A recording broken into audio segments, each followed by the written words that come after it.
You know, Jesus was a threat to politics.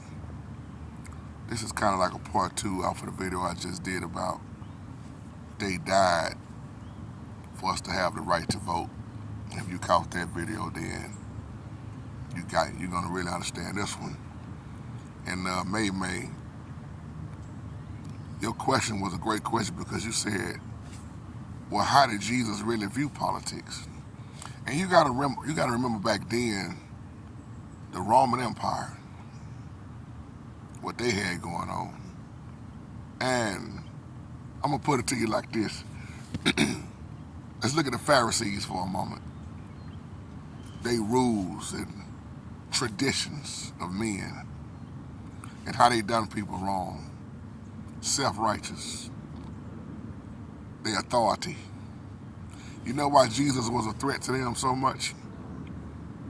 Because he messed up their authority so much. They rules. He exposed them. Think about it. Now, they did believe in the resurrection, but they still didn't like Jesus. Now, on another note, let's look at the Sadducees. The Sadducees didn't believe in the resurrection.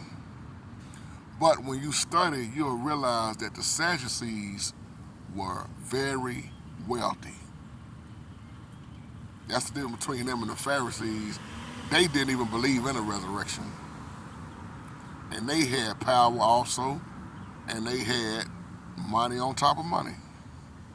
So Jesus messed up a lot of their wealth. You gotta realize the poor was being done wrong back then too.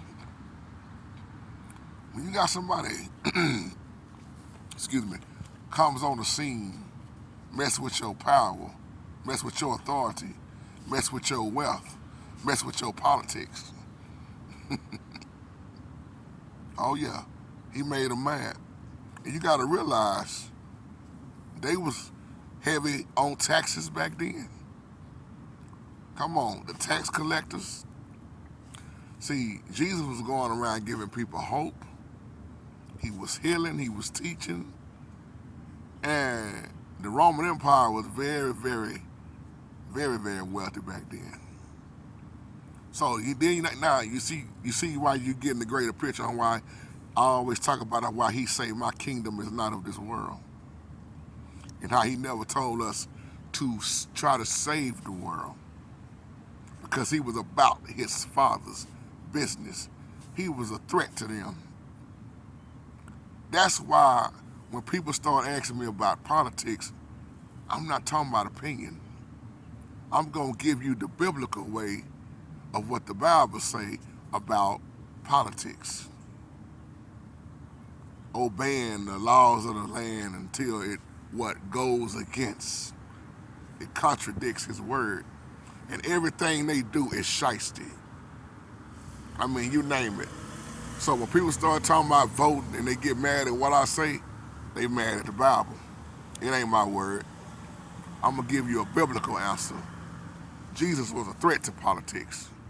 Now, ask yourself why we got so many politician preachers now. And then ask yourself, why do so many churches keep going for 501c3? And I'll leave on that note. Shalom.